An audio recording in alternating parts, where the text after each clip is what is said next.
प्रश्न 1,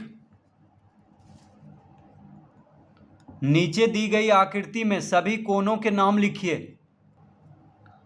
तो प्रश्न 1 में जो आकृति बना हुआ है पहले उसको बना लेते हैं यहाँ पे।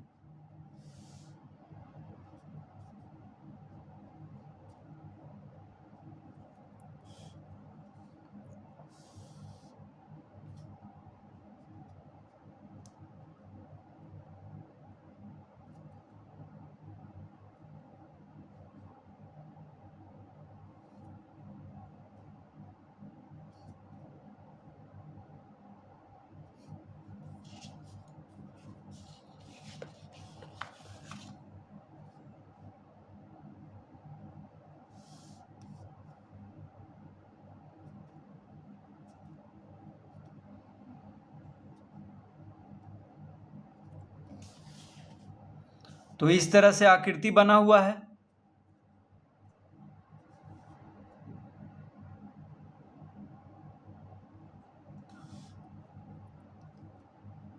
यहाँ पे ए लिखा हुआ है, यहाँ पे ई, एफ,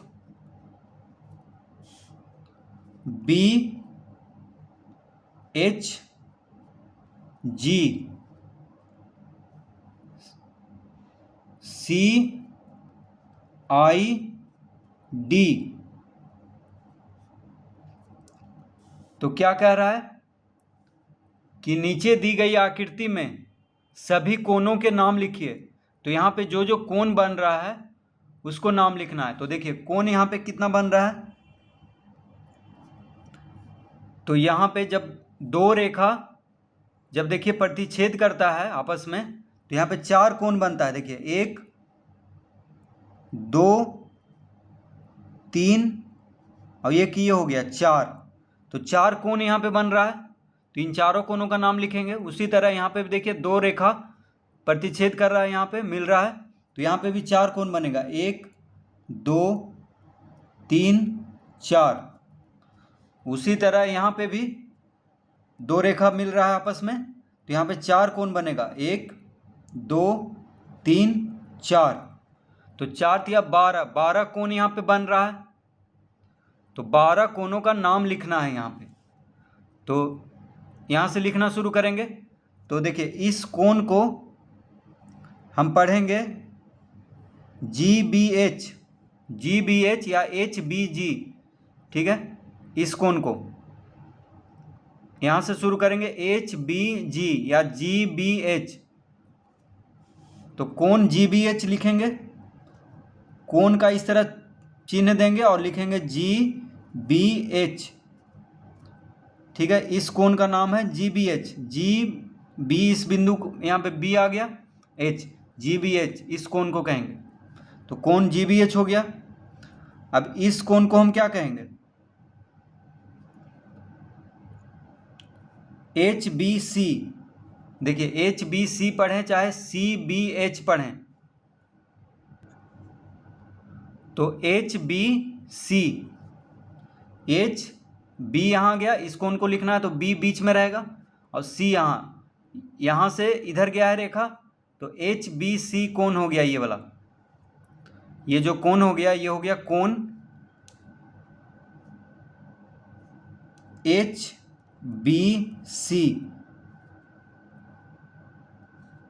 तीसरा कोण हो गया। अब इस कोण का नाम लिख लेते हैं। तो ये कोण हो जाएगा ABC। देखिए ये रेखा आया है और यहाँ से इधर मुड़ गया है, तो ये कोण बना। तो ABC, इस कोण को क्या कहेंगे? कोण ABC।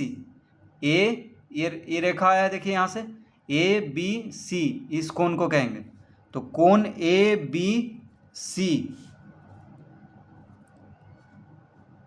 उसके बाद इस कोण का बारी है, तो हो जाएगा ABG। देखिए ये रेखा आया है A से, यहाँ से मुड़ गया इधर, तो ABG यानी कोण ABG कहेंगे। इस कोण को क्या कहेंगे? कोण ABG। तो 4 कोण हो गया।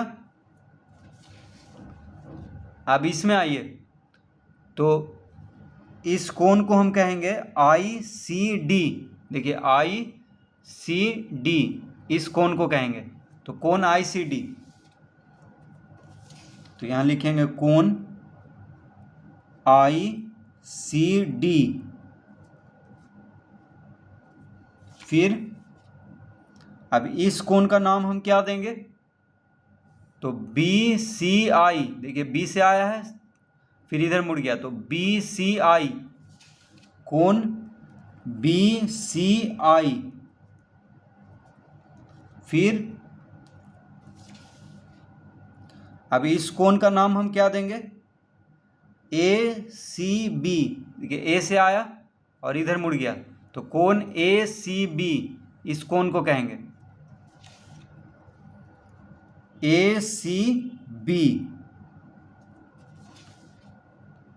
इस कोण को हम क्या कहेंगे?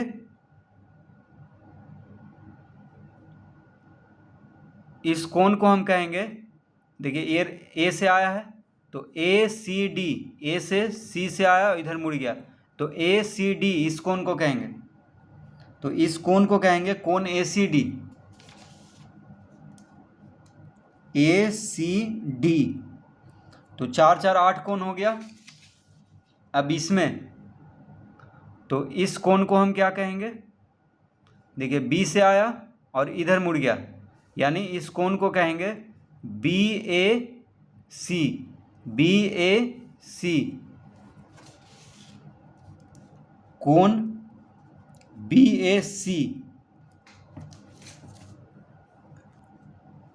तो कोण बी ए सी हो गया।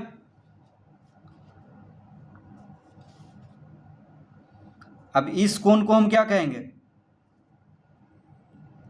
तो ई से आया ए तक और फिर इधर मुड़ा, यानी ई ए सी, ई ए सी। तो कोण ई ए सी। अब इस कोण को क्या कहेंगे? तो एफ से आया ए तक फिर इधर मुड़ा है, तो कोण F A E, F A ई। उसके बाद इस कोण को कहेंगे, देखिए बी से आया ए तक फिर इस तरफ मुड़ा है, तो बी ए एफ, कोण बी ए एफ। तो इस तरह से 12 कोण यहां पे हम लिख देंगे।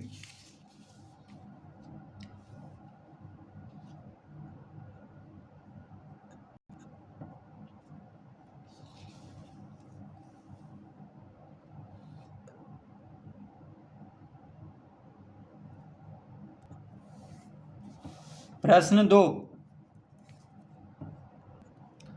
निकटवर्ती चित्र में उन बिंदुओं को लिखिए जो, तो पहले हम चित्र बना लेते हैं यहां पे।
तो इस तरह से देखिए यहाँ पे चित्र बना हुआ है। अब इसका नाम लिख लेते हैं। तो यहाँ पे एफ है, यहाँ पे ओ है, यहाँ पे सब मिल रहा है, A B C D E. तो इस तरह से ये चित्र को बना लेंगे पहले। अब कह रहा है, पहला में क्या कह रहा है, तो पहला में कोण BOE के अभ्यंतर में स्थित हो, तो उन बिंदुओं को लिखना है जो कोण BOE के अभ्यंतर में स्थित है।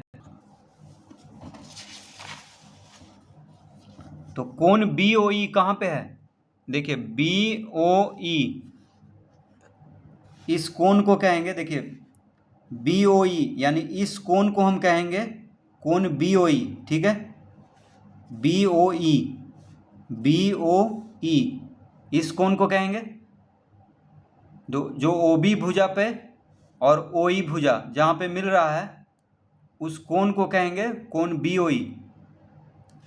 तो उस बिंदुओं को लिखना है जो कोण BOE के अभ्यंतर में है, अभ्यंतर मतलब उसके अंदर। तो कोण BOE के अंदर आ गया बिंदु C और बिंदु D, देखिए कोण BOE के अंदर आ गया D बिंदु और C बिंदु। तो लिखेंगे हम पहला में C और D, C और D, यानी C और D बिंदु कोण BOE के अंदर है यानी अभ्यंतर में है। तो C और D। दूसरा, तो उन बिंदुओं को लिखना है, दूसरा में कह रहा है कि उन बिंदुओं को लिखिए जो कोण AOF कहाँ पे है, तो देखिए AOF, इस कोण को कहेंगे कोण AOF। तो उन बिंदुओं को लिखना है जो कोण AOF के अभ्यंतर में है। तो AOF के, माफ कीजिए, यहाँ पे कह रहा है कि उन बिंदुओं को लिखिए जो कोण AOF के बहिर्भाग में है। देखिए इसके अभ्यंतर में, इसके अंदर में कोई बिंदु नहीं है, कोण AOF के अंदर कोई बिंदु नहीं है, लेकिन कोण AOF के बहिर्भाग यानी बाहर, तो कोण AOF हो गया ये, इसके बाहर, तो इसके बाहर ये सब बिंदु आ गया BCDE, ठीक है। तो कोण AOF के बाहर जो बिंदु है वो है BCDE। तो यहाँ पे हम लिखेंगे BCD और E, BCD और E। तीसरा में कह रहा है उन बिंदुओं को लिखिए जो कोण EOC के अभ्यंतर में स्थित है। तो कोण EOC कहाँ पे है, देखिए EOC, कोण EOC किसको कहेंगे, EOC, देखिए OC और OE दो रेखाखंड मिलने से जो कोण बन रहा है उसको कहेंगे कोण EOC। EOC मतलब हो गया ये, इस कोण को कह रहा है कोण EOC। तो कोण EOC के अभ्यंतर यानी उसके अंदर, तो उसके अंदर सिर्फ D बिंदु है, तो यहाँ पे लिख देंगे D, यानी D बिंदु कोण EOC के अभ्यंतर में है।